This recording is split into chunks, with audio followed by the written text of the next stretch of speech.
दोस्तों नमस्कार। भारत के इतिहास में दो घटनाएं ऐसी हुई जिसमें अपनों का विरोध सहना पड़ा। पहली घटना हुई थी द्वापर युग में।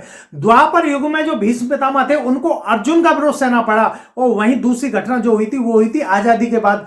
आजादी के बाद यानी महात्मा गांधी को नाथूराम गॉडसे का विरोध सहना पड़ा। और दोनों ही घटनाओं में एक बात समान थी कि उधर अर्जुन जो थे वो भीष्म पितामह को अपना आदर्श मानते थे, वहीं दूसरी ओर आजादी के बाद जो नाथूराम गॉडसे थे वो महात्मा गांधी को अपना आदर्श मानते थे। लेकिन दोनों घटनाओं में आगे चलकर उधर अर्जुन जो थे वो भीष्म पितामह की मृत्यु का कारण बने और इधर आजादी के बाद जो थे नाथूराम गॉडसे महात्मा गांधी की हत्या का कारण बने। नाथूराम गॉडसे जो थे वो शांत स्वभाव के थे। उनके बारे में कहा जाता है कि उनका स्वभाव इस प्रकार का था कि खून देखकर भी घबरा जाए, लेकिन किसी को यह नहीं पता था कि आगे जाकर वो महात्मा गांधी की हत्या का कारण बनेंगे। नाथूराम गॉडसे का जन्म पुणे जिले के बारामती ग्राम मराठी हिंदू परिवार में हुआ था। उनके पिता विनायक बामन राव गॉडसे पोस्ट ऑफिस में कर्मचारी थे।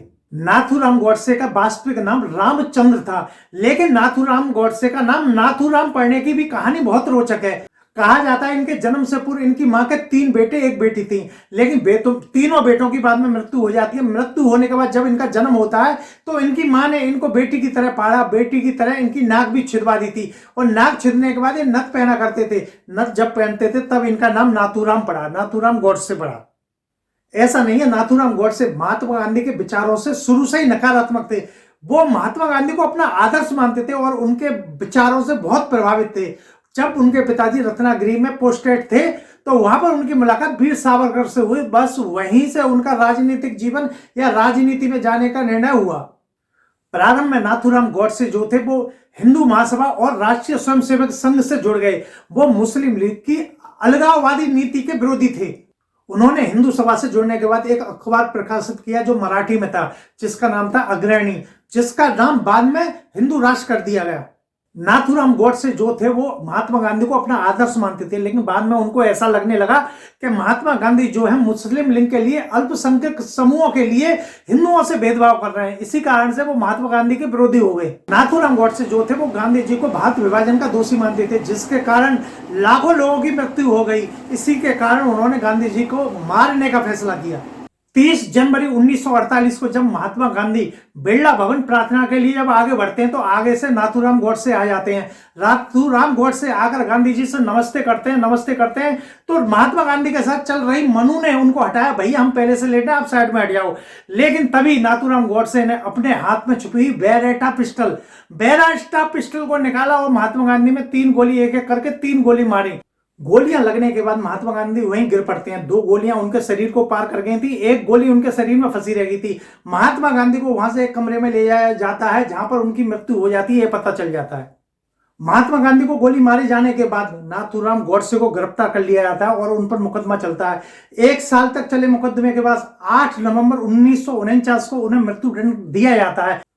नाथूराम गॉडसे को मृत्युदंड दिए जाने के बाद महात्मा गांधी के 2 बेटों ने, रामदास गांधी और मणिलाल गांधी ने, भारत सरकार से पैरवी की कि इनकी सजा को रूपांतरित कर दिया जाए। नाथूराम गॉडसे की सजा को, यानी मृत्युदंड था, उस सजा को कम कर दिया जाए, लेकिन भारत सरकार ने उनकी पैरवी को नहीं माना और अंत में 15 नवंबर 1949 को नाथूराम गॉडसे को फांसी पर लटका दिया गया।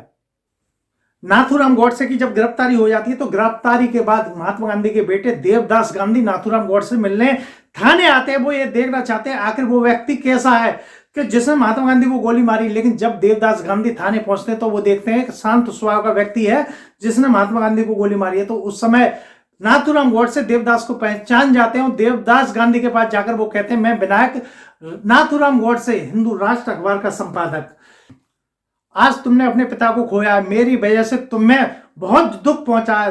तुम और तुम्हारे परिवार को जो दुख पहुंचा उसको मुझे भी बड़ा दुख है। कृपया मेरी बात का यकीन करो कि मैंने जो कुछ किया वो व्यक्तिगत रंजित के चलते नहीं किया, ना ही मुझे कोई द्वेष है और ना ही कोई खराब भाव। तब देवदास ने नाथूराम गॉडसे से पूछा कि आखिर क्यों किया। तब नाथूराम गॉडसे ने केवल एक ही बात कही कि केवल राजनीतिक वजह। नाथूराम गॉडसे की अंतिम इच्छा थी कि उनकी अस्थियां को जब तक रखा जाए जब तक कि सिंध हिंद में ना बहने लगे। शायद ही कम लोग ही जानते होंगे कि नाथूराम गॉडसे की अस्थियां आज भी रखी हुई हैं, उनको गंगा में प्रभावित नहीं किया गया। पुणे के शिवाजी नगर में आज भी एक कमरे के अंदर नाथूराम गॉडसे की अस्थियां रखी हुई हैं। नाथूराम गॉडसे की अस्थियों को आज भी इंतजार है कि एक दिन ऐसा जरूर आएगा कि जो सिंध नदी है वो हिंद में बहेगी, जब हिंद में बहेगी तब उन अस्थियों को उनमें प्रभावित किया जाएगा। जय हिंद, भारत मां की जय।